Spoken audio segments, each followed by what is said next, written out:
Hey, Mean Matt here, and I'm Killer Kyle. Welcome to another episode of Wheels of Fury.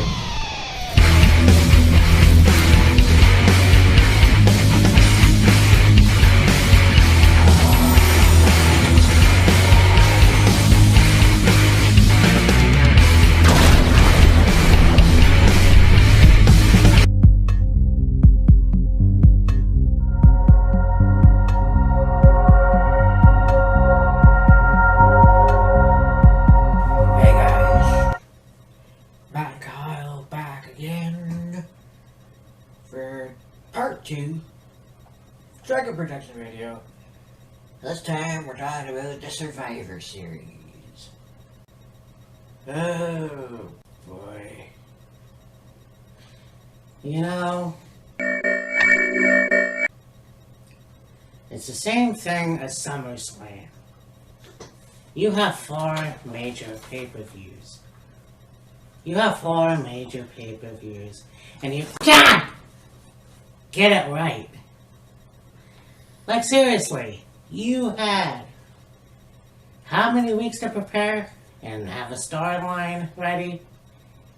Yep, can't do that. We gotta focus on other shit, but let's wait till the last minute. And we're gonna have these, confrontations and whatnot, but we're still gonna focus on the same shit that we talked about beforehand. We're not even gonna look at the Survivor Series. We have these guys that we're gonna have a 5-on-5 or whatever, 2 matches. And then we're going to have the same old champion versus champion. Does it make sense? Okay, well, whatever.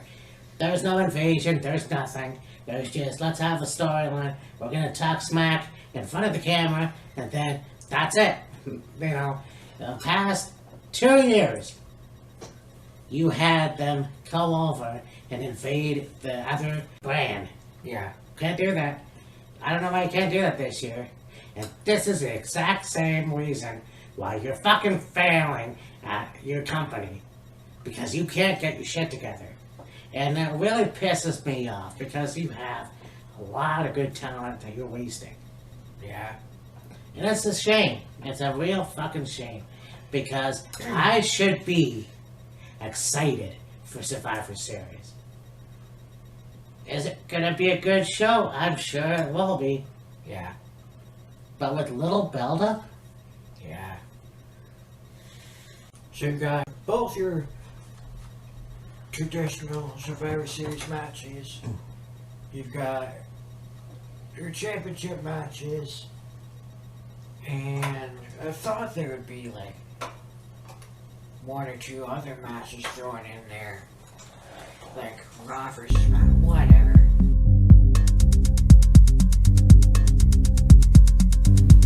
So you've got your men's elimination Survivor Series match for Team Raw. You got Seth Rollins, Finn Balor, Kevin Owens, Bobby Lashley, Austin Theory. Why the fuck he's in there, I don't know. Against Drew McIntyre, Jeff Hardy, King Woods, Happy Corbin, and Sheamus. Yeah, I guess Sheamus is coming back tonight. I'm not sure if he was injured. Who knows? Whatever. And, this is another thing. It's like, you have Adam Pearce fucking with Ray and Dominic. Yeah. First of all, it's former WWE champions or whatnot need to be on the same team. Yeah. And then Dominic gets let go. And then apparently Ray's gone. For whatever. For Adam Pearce's own fucking ego or whatever the fuck that bullshit is. So then we gotta throw in Forrest Gump, and he's taking selfies like he's fucking fanboy. Yeah. And not a former champion.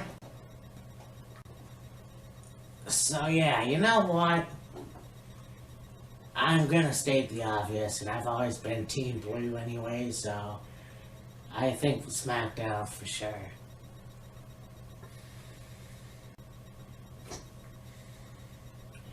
Other than the nonsense that they've been doing with Austin Theory in there, I really don't give a shit. I really fucking don't. Okay,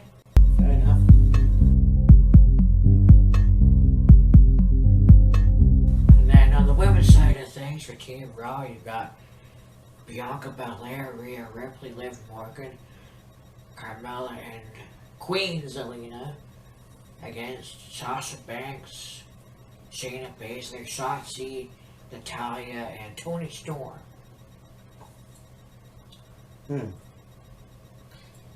Well, even that's going to be tough. Because I will say that the Women's Survivor Series, the Team Raw, looks like they have their shit together. Sort of. So, yeah, sort of. You know, yeah, Shotzi turned heel for some fucking reason. I don't know why. Or that's SmackDown, whatever, it don't matter. Other than that, it'll be interesting. I don't know what's gonna happen, to be honest with you. I mean, unlike Kyle, for the men's side, I don't know who's gonna win. Like, both teams look very, very good, but there's nothing that really stands out as, like, one team stronger than the other, you know. Team Raw has a mighty team, and, you know, SmackDown has a strong team, but not as strong as Raw. It's just like... And there's not even, like, any fucking rivalry going on between anybody anywhere. It's just...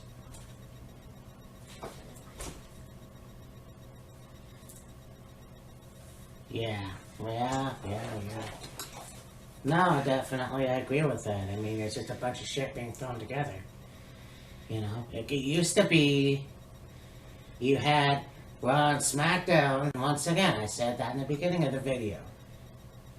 There used to be an invasion from one brand to the other. Yeah. And then you had 1 year where it was Raw, SmackDown, and NXT. Yeah. And now it's just, let's throw shit together, and we're still gonna go on with our storylines that have nothing to do with Survivor Series. But because it's Survivor Series, we're just gonna throw shit together. Yeah. It doesn't make any fucking sense. No, it most certainly does not.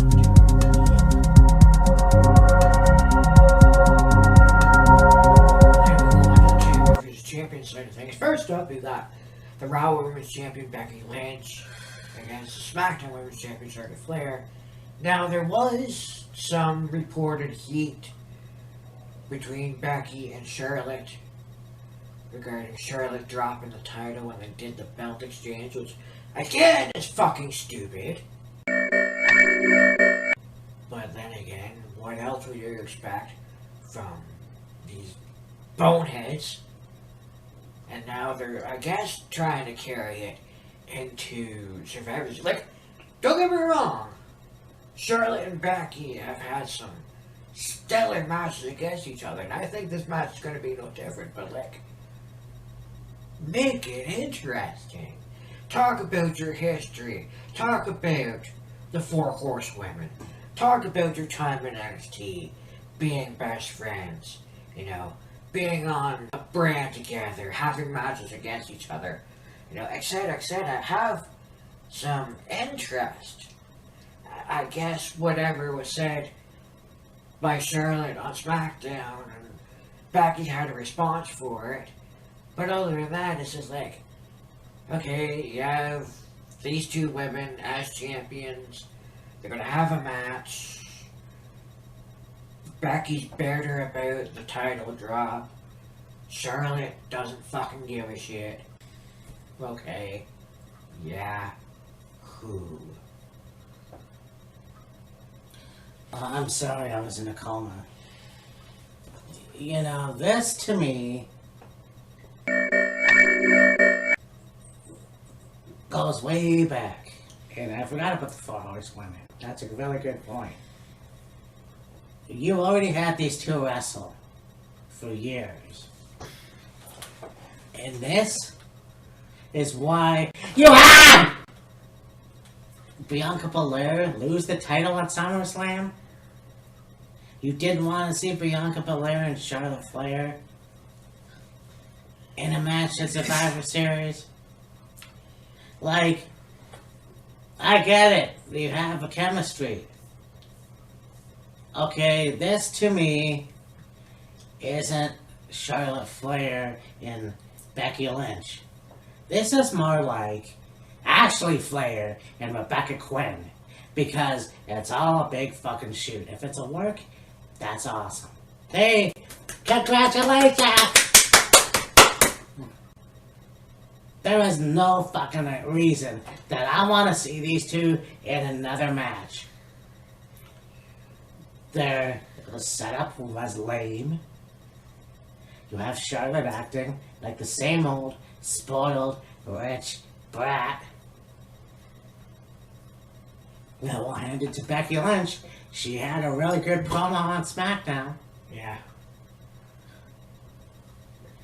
But why the fuck do I want to see this again? Seriously, why the fuck do I want to see this again? There was no reason for it. Why? So we can have, Charlotte might be losing the match or so. Disqualification city, bitch. So you know what? I don't give a fuck no more. Becky Lynch is always gonna win in my books. Man. When it comes to that woman, I want to see Becky Lynch go over. I'm sick of this shit.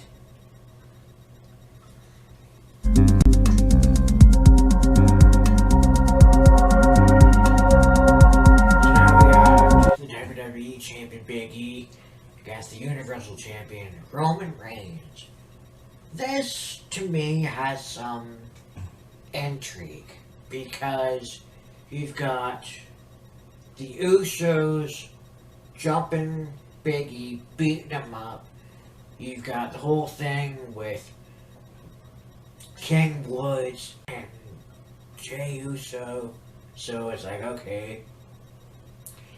You got the Usos involved. You've got Woods and Kofi involved. Kind of like, you hurt my family, so now I have to hurt you and all this other stuff. And it's like, okay.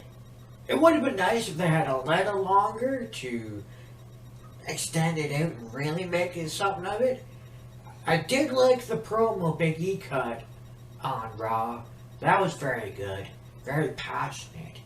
So that makes this match at least somewhat more intriguing.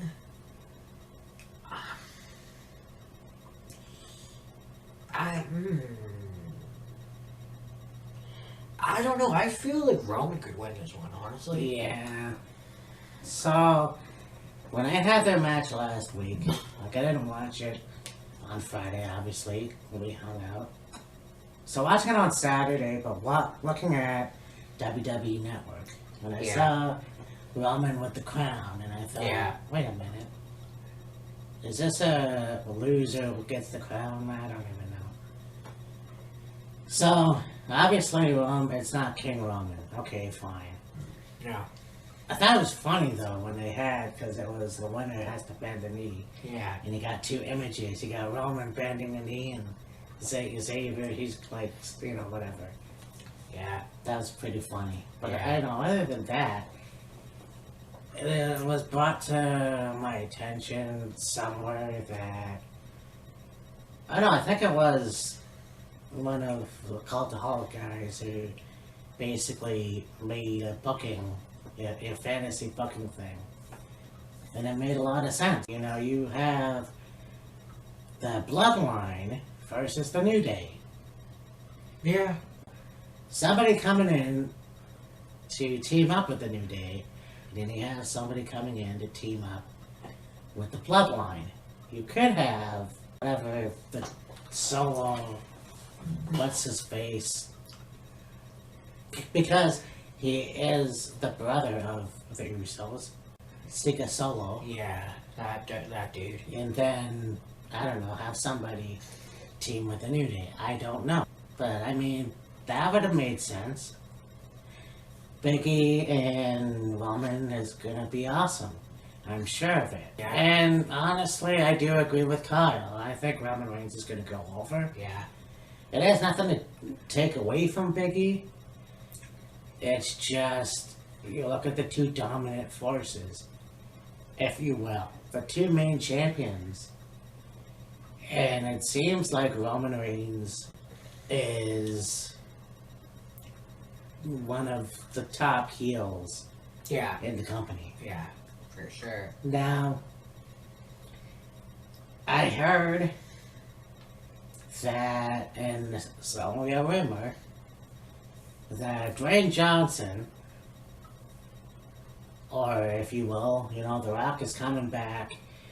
It's the 27th anniversary of his debut on Survivor Series.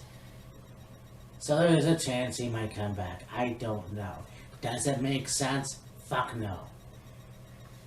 I don't want to see a 50-year-old man as the WWE champion, or Universal champion for that matter, at WrestleMania 38, and that just doesn't make sense to me. On the other hand, who the fuck is going to beat Roman Reigns? Yeah. You're telling me that Edge can't do it, Brock Lesnar can't do it, fucking John Cena can't do it. You're gonna give it to The Rock? Like, if that's what you're seriously thinking about, then you really have screw loose. Yeah. There's gotta be somebody better than that to beat Roman Reigns. Yeah. But as for Survivor Series, yeah, Roman's gonna win. Yeah.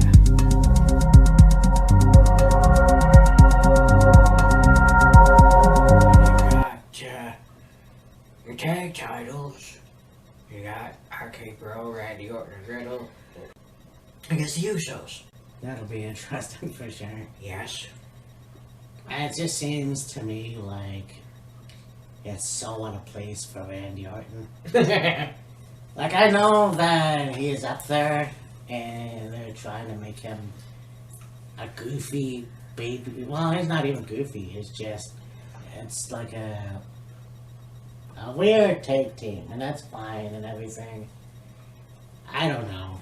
Like, it's one of those things where, yeah, as much banter between Riddle and Orton as there is, and Orton trying to keep Riddle in line, is like, listen to me and follow my lead and do as I say, and Riddle tends to do his own thing. When it comes down to the tag titles having a good match, they can get the job done. And see, that's the thing that has made it work thus far. Yes, they have the back and forth banter, and Orton can't stand Riddle, and Riddle rambles on about whatever the fuck, but that's what makes it entertaining. And like I said, when it comes down to having matches and defending the tag titles, they can get the job done. To me, that's made it such an interesting dynamic. Yeah. Like, you got, they're polar opposites. Randy's, the Legend Killer, the Viper, the Apex Predator, and Riddle's this 4-year-old bundle of energy that motor mouth and goes, rides a scooter, and it's a giant ass kid. But yet, they're both very good when it comes to having matches as a tag team and getting the job done. And I mean, when you look at Matt Riddle and Timothy Thatcher at the Fight Pit, I guess that's what it was called, Yeah. in NXT. Holy shit! And Matt can legit wrestle. And Yeah. he can turn it on. He can be serious. And that's what we need. But typical Vince has to make him this happy-go-lucky RVD knockoff, if you will. And that sucks. In my opinion, it sucks. It could be better. It could be worse. But you look at this team, and they do have it.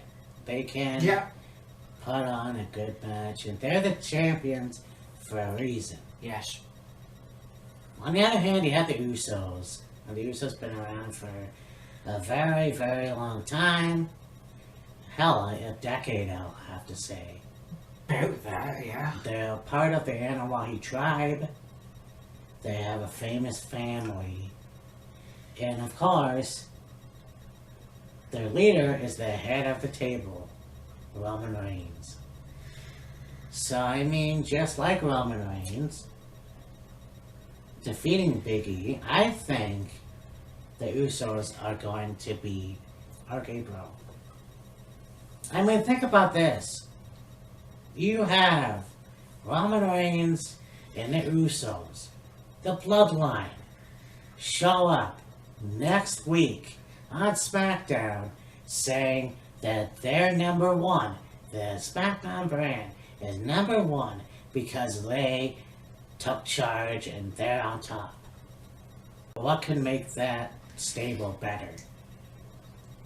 Nah, I guess. I don't know. I mean, to me, they're already dominant in SmackDown. But if they win their matches at Survivor Series, that can make them even better. I don't know how, but just an observation. I mean, if, let's say, SmackDown could win the whole thing on Sunday, and now you have the top of SmackDown, you got Roman, and the Usos come out and be like, oh yeah, SmackDown won the night of Survivor Series because of us. It's thanks to us that we won. Not because of everybody else, but because of us. We're the leaders of the locker room. We're the head of the division. We're whatever else you want to throw. I mean, it would make it interesting if they do that. Make them even more hated and more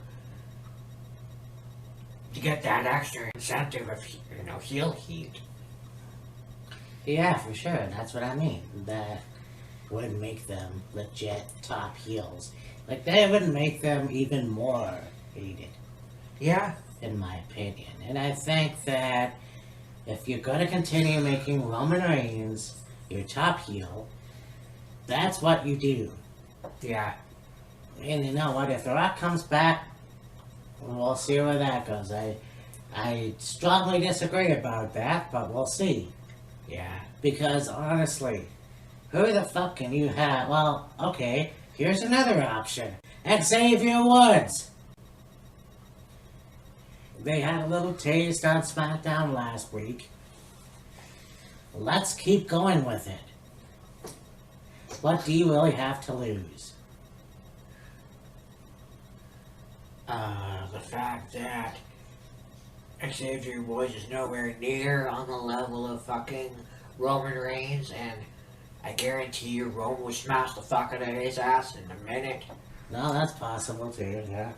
I didn't think about that. But, again, I ask, who is gonna be eligible to face Roman Reigns at WrestleMania? Like, don't get me wrong, Xavier's good. He's talented, he can really go in the ring. He's taken this King Woods thing to a whole different dimension as far as like being entertaining and going somewhere with it, and they are going somewhere with him, which is like, thank fucking God, it's about goddamn time they did something good with somebody that won the fucking King of the Ring tournament.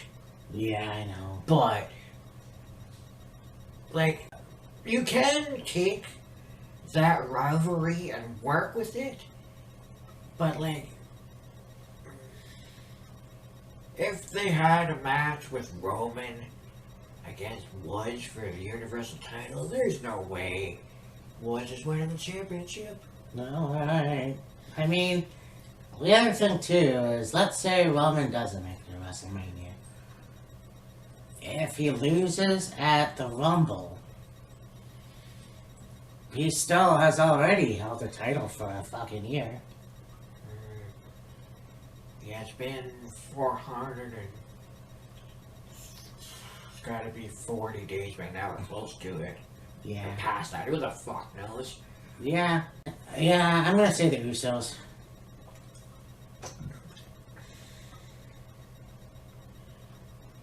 Yeah, I'll say Usos too.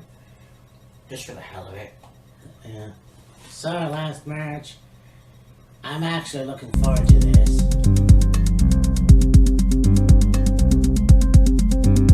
You got Intercontinental Champion Shinsuke Nakamura versus the United States Champion Damien Priest. Yeah. Yeah. And I mean, you have two guys. You got one guy that was really big in New Japan. Yes. And then you got another guy who was big in the Indies, including Ring of Honor. Yeah. And this is going to be one hell of a match. Oh, for sure. For sure. You take the speed and the kicking ability and the overall style of Nakamura and the, you can almost say, Street Fighter style of Priest. Like, he can throw some stiff strikes himself. Yeah. And, you know, you throw in the dynamic of, like, you know, what, you do anything the wrong way, or whatever the fuck, and you pass them off, you'll rip your heart out and eat it, or whatever. Oh, yeah. But, well, you saw what he did to fucking T-Bar. Yeah, exactly.